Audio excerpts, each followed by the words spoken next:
왜냐면 자꾸 안 좋은 상황을 계속 가고 있었잖아. 그나마 지금 멈춘 게 다행이지. 혹시 모르지? 술 마시는 게 직접 찍혔을 수도 있잖아. 그리고 같이 있는 지인들이 연예인이잖아. 본인도 그러면 범죄자가 되는 거니까. 왜냐면은 구속이 된 상태에서 수사를 받으면 사회와 차단이 되잖아. 그러니까 심리적으로 굉장히 부담감을 느끼거든. 음주 처벌이 되려면 음주 수치가 나와야 돼. 근데 법원에서는 이 수치를 믿을 수 없다. 증거 불충분으로 음주 운전은 무죄를 판결을 했지. 형, 김호중 씨 음주운전 인정한 거 봤어? 봤어. 뭐 그래도 처음부터 했으면 좋겠지만 지금 상황이라도 한 게 다행이지. 왜냐면 자꾸 안 좋은 상황으로 계속 가고 있었잖아. 그나마 지금 멈춘 게 다행이지. 근데 지금까지 술 마시지 않았다고 하다가 갑자기 음주 사실을 인정한 이유가 뭘까? 뭐 일단은 증거 관계들이 좀 많이 밝혀진 것 같아. 왜냐면 소변 검사를 했을 때 음주 대사체가 나왔고, 그리고 그게 과학적 분석으로 운전 당시에 음주를 한 것이다 라는 판단을 내렸고, 그리고 보면은 CCTV를 굉장히 많이 확보하신 것 같아. 그래서 거기서 운전하는 모습이라든지 아니면 걸어다니는 모습이라든지, 혹시 모르지? 술 마시는 게 직접 찍혔을 수도 있잖아. 이제 그렇기 때문에 더 이상 이제 발뺌할 수가 없는 상황일 수도 있고, 그리고 같이 있는 지인들이 연예인이잖아. 그럼 그 사람들이 만약에 김호중 씨가 술을 안 마셨다면 뭐 안 마셨다고 해주면 되지만, 혹시나 마셨다면 거기서 안 마셨다고 해주기가 굉장히 곤란해지잖아. 본인도 그러면 범죄자가 되는 거니까. 그리고 뉴스를 보니까 진술을 마셨다고 진술을 했다는 것도 있더라고. 그치? 이제 그런 부분도 있고, 아무래도 이제 대리운전을 했으니까 대리 같은 경우에는 좁은 차 안에서 운전자와 김호중 씨 같이 있었던 거잖아. 그러면 김호중 씨가 술을 마셨다면 대리운전 기사가 당연히 알겠지. 술을 마신 거를. 그럼 거기 또 진술이 있을 수 있고. 뭐 이처럼 증거도 좀 많았고, 또 추가적으로 지금 자꾸 이 거짓말이 좀 드러났잖아. 증거를 인멸하려는 정황이 있었고. 그러니까 경찰에서 김호중 씨를 구속영장을 치겠다. 신청을 하겠다라고 압박을 했잖아. 그러니까 이런 부분들도 사실 부담이 되지. 왜냐면은 구속이 된 상태에서 수사를 받으면 사회와 차단이 되잖아. 그러니까 심리적으로 굉장히 부담감을 느끼거든. 근데 김호중 씨가 이제 자백했으니까 음주운전으로 처벌받는 건가? 사실 그거는 조금 달라. 왜냐면 말했듯이 음주 처벌이 되려면 음주 수치가 나와야 돼. 그리고 수치는 지금까지 재판 실무상 체열이랑 호흡기 측정이란 말이야. 근데 지금 김호중 씨는 17시간이 있다 왔기 때문에 그게 안 됐어. 거기서 수치가 안 나왔어. 그래서 소변 검사까지 했단 말이지. 그러면 그 소변 검사에서 과연 물론 이제 그 당시에 술을 마셨다는 것까지 입증이 된다 쳐.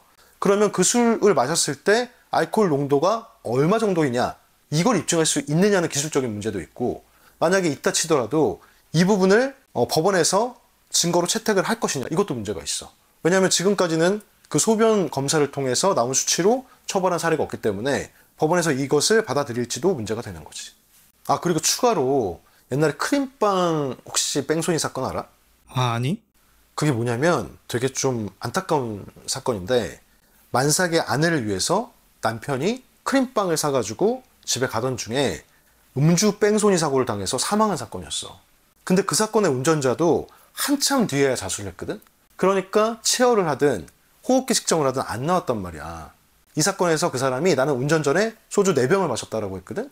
이걸 가지고 검찰이 음수 수치를 계산을 해서 기소를 했단 말이지? 근데 법원에서는 이 수치를 믿을 수 없다. 증거 불충분으로 음주 운전은 무죄를 판결을 했지.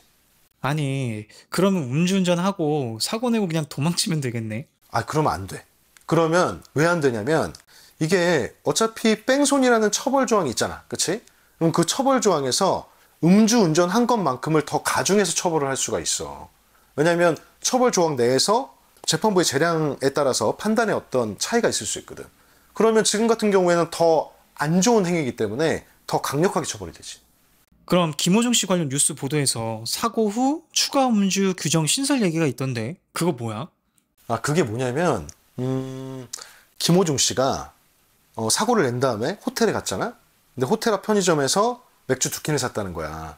근데 이게 음주로 사고 낸 사람들이 많이 하는 패턴 중에 하나거든. 예를 들어볼게. 만약에 음주 사고를 냈어. 그런 다음에 도망을 갔단 말이야. 그런 다음에 집에 왔어. 그런 다음에 소주를 5병을 먹었어. 그 다음에 경찰이 와서 측정을 해. 근데 아까 말했듯이 음주의 정도는, 음주의 수치는 우리가 운전했을 당시를 봐야 되잖아. 그치? 근데 운전한 당시 이후에 소주 5병을 먹었단 말이야. 그러면 운전하는 당시에 그 음주 수치가 얼마인지 판단하기가 어렵지. 그래서 처벌을 못하는 경우가 많았어. 그래서 경찰이 이 경우에는 사실은 음주 측정 거부라는 죄가 있거든.